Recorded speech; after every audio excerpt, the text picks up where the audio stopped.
Good morning दोस्तों, मैं आपके अपने YouTube चैनल परीक्षा प्रदेश में आप लोगों का स्वागत करता हूं। आप लोगों से निवेदन है, यदि आप लोगों ने अभी तक चैनल को सब्सक्राइब नहीं किया है तो दोस्तों चैनल को सब्सक्राइब कर लें और बेल आइकन को प्रेस कर दें, जिससे कि कोई भी वीडियो अपलोड हो सर्वप्रथम आपके पास पहुंचे और आप लोग उसका लाभ उठा सकें। दोस्तों, हम लोग लगातार मध्यकालीन इतिहास की क्लास करते चले आ रहे हैं, जिसमें से कल की क्लास में हम लोगों ने गढ़वाल वंश और आपका चौहान वंश और चंदेल वंश को पढ़ा था दोस्तों। तो आज हम लोग आज की क्लास में नेक्स्ट है दोस्तों परमार वंश के विषय में जानेंगे। आइए देखते हैं दोस्तों कि परमार वंश क्या है और ये कैसे शुरू हुआ, इसके विषय में जानेंगे। यह है दोस्तों मध्यकालीन इतिहास का भाग परमार वंश। परमार वंश है दोस्तों, यह 10वीं ईस्वी से लेकर के 12वीं ईस्वी तक यह सत्ता कायम रहती है दोस्तों। इसकी राजधानी क्या है दोस्तों? धारा, जिसका पुराना नाम उज्जैन का जो है पुराना नाम है दोस्तों धारा, और यह मालवा क्षेत्र तक फैला हुआ था दोस्तों। कौन किसकी राजधानी दोस्तों? परमार वंश की राजधानी है दोस्तों धारा, जिसे उज्जैन कहा जाता है, और यह मालवा क्षेत्र तक फैला हुआ था दोस्तों।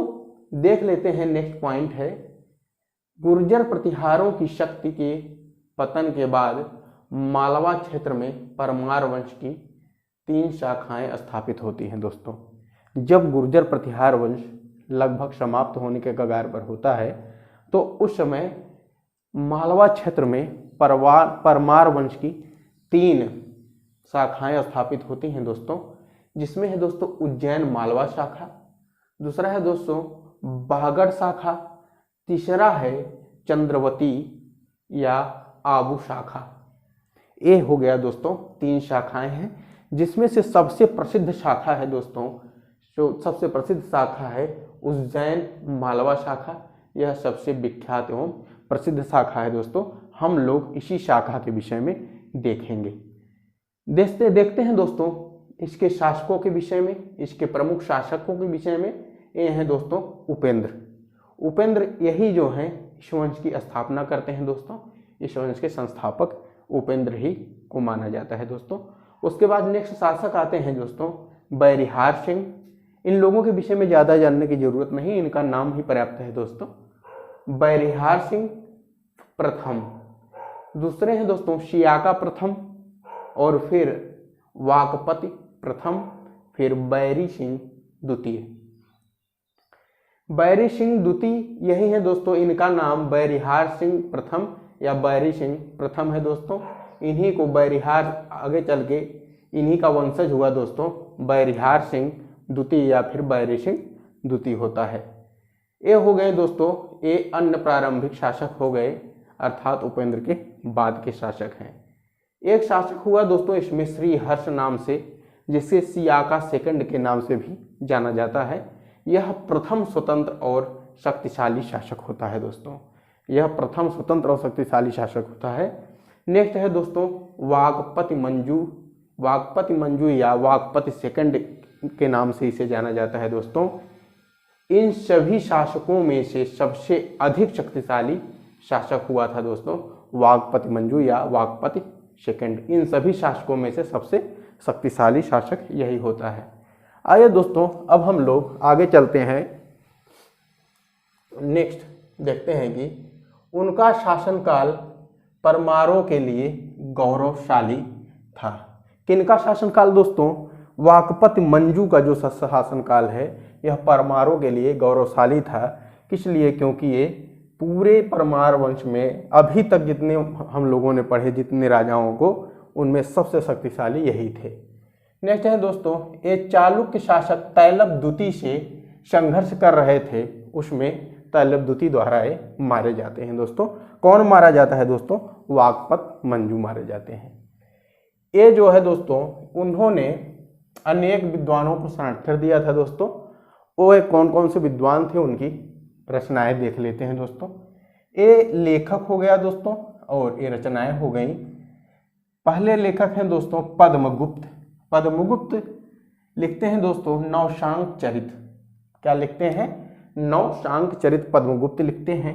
जबकि धनंजय जो हैं दोस्तों ये 10 रूपक लिखते हैं। कौन सी रचना लिखते हैं दोस्तों धनंजय? 10 रूपक नामक रचना लिखते हैं। जबकि धनिक अगले लेखक हैं, ये क्या लिखते हैं दोस्तों? यशोरूपालोक लिखते हैं। नेक्स्ट राजा होते हैं दोस्तों सिंधुराज। सिंधुराज बहुत महत्वपूर्ण नहीं है दोस्तों। अगले सबसे महत्वपूर्ण राजा होते हैं दोस्तों परमार वंश के। ये है सबसे महत्वपूर्ण राजा हैं भोज, जिनके बारे में हमेशा क्वेश्चन पूछा जाता है दोस्तों। परमार वंश का सबसे महत्वपूर्ण राजा है जो ऐतिहासिक दृष्टि से इसके विषय में क्वेश्चन हमेशा से पूछे जाते रहे हैं दोस्तों, आगे भी पूछे जाएंगे। हम लोग इसे नेक्स्ट स्लाइड में देखते हैं दोस्तों।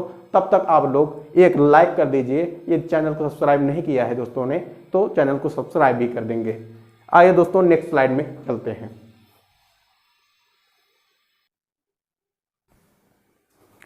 अब आइए दोस्तों हम लोग अगले शासक भोज के विषय में जानते हैं। यह दोस्तों पूरे परमार वंश का सबसे शक्तिशाली शासक था दोस्तों। राजा जो भोज था जो राजा भोज है दोस्तों, यह पूरे परमार वंश का जो राजा भोज है दोस्तों, यह पूरे परमार वंश का सबसे शक्तिशाली शासक हुआ दोस्तों।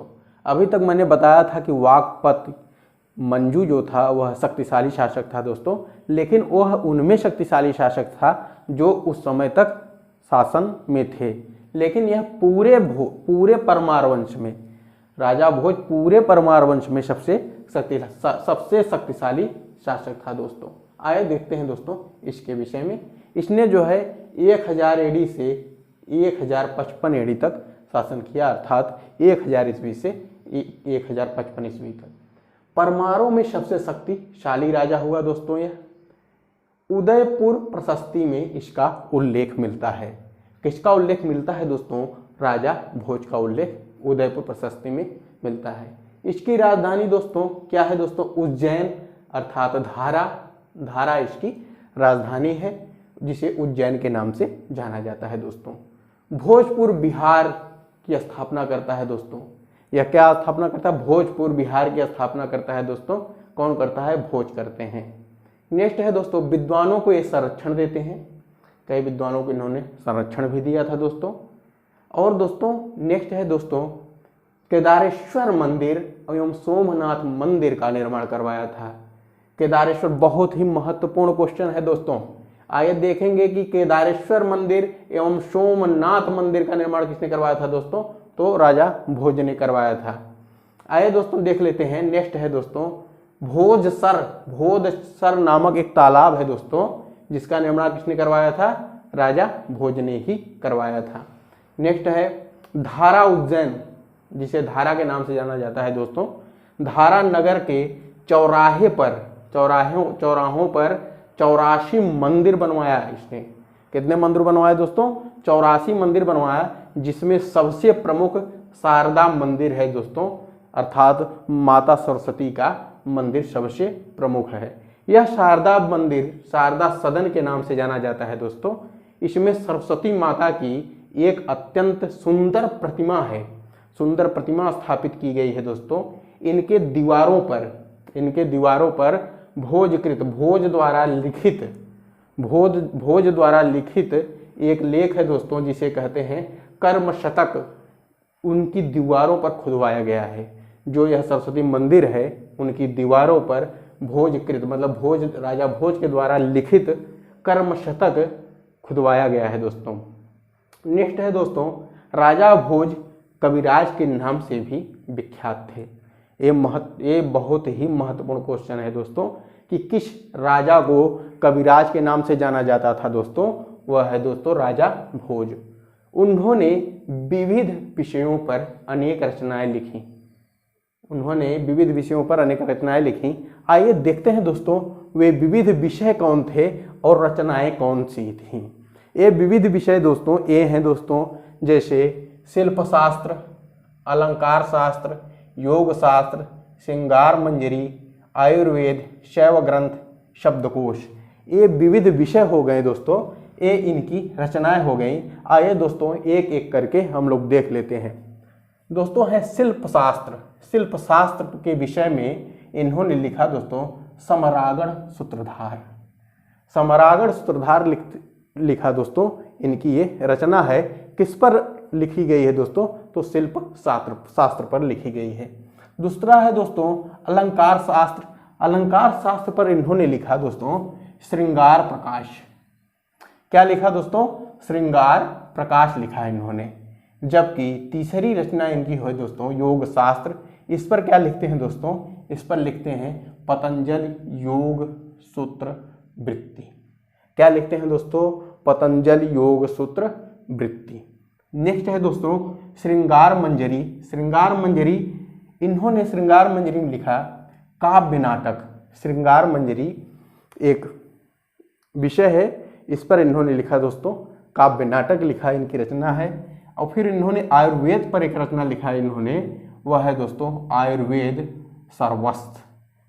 सर्वस्त्र क्या लिखा दोस्तों? आयुर्वेद सर्वस्त्र। शैव ग्रंथ पर इन्होंने लिखा दोस्तों तत्व प्रकाश। तत्व प्रकाश नामक ग्रंथ शैव ग्रंथ पर लिखा दोस्तों। और शब्दकोश नेक्स्ट विषय एवं लास्ट विषय है इनका दोस्तों, जिस पर शब्दकोश जिसे कहते हैं हम लोग, इस पर इन्होंने क्या लिखा दोस्तों? शब्दानुशासन। शब्द का अनुशासन इन्होंने इस बुक में सिखाया है दोस्तों। आइए दोस्तों कुछ उपलब्धियां इन्होंने ली थी। राजा होने के बाद कुछ उपलब्धियां इन्होंने ली थी, उसे देख लेते हैं। ये लेते हैं दोस्तों, प्रथम महत्वपूर्ण उपलब्धि है त्रिभुवन नारायण की। त्रिभुवन नारायण की ये उपलब्धि लेते हैं। फिर दूसरी महत्वपूर्ण उपलब्धि है इनकी दोस्तों सार्वभौम, दूसरी महत्वपूर्ण उपलब्धि है। जबकि तीसरी महत्वपूर्ण उपलब्धि है इनकी दोस्तों मालवा चक्रवर्ती। ये मालवा चक्रवर्ती के नाम से भी जाने गए। दोस्तों परमार शक्ति के पतन का दौर कब से कब हो गया दोस्तों? जब राजा भोज की मृत्यु हो जाती है 1055 ईस्वी में दोस्तों। ये 55 है। 1055 ईस्वी से 1233 एडी तक अब धीरे धीरे इनका पतन स्टार्ट हो जाता है और 1233 में इनका लगभग पतन हो जाता है। आइए देखते हैं दोस्तों, नेक्स्ट पॉइंट है कि 1233 में इल्तुतमिश ने मालवा पर दोस्तों आक्रमण किया था। आक्रमण करने के बाद इनकी पूरी की पूरी परमार शक्ति टूट जाती है, टूटकर बिखर जाती है। नेक्स्ट में जो है आगे आता है दोस्तों अलाउद्दीन खिलजी। अलाउद्दीन खिलजी मालवा पर अधिकार कर लेता है और अधिकार करने के बाद मालवा की शक्ति पूर्णतः समाप्त हो जाती है। यह दोस्तों हुआ परमार वंश। तो परमार वंश के विषय में इतना ही जानना पर्याप्त है दोस्तों। अब हम लोग कल की क्लास में दोस्तों नेक्स्ट वंश अर्थात सोलंकी वंश के विषय में जानेंगे दोस्तों। और आज की क्लास यहीं पर रोकते हैं। यदि आप लोगों को ये क्लास पसंद आई हो दोस्तों तो आप लोग एक लाइक शेयर और सब्सक्राइब अवश्य कीजिएगा दोस्तों। अब हम लोग दोस्तों कल मिलेंगे। धन्यवाद।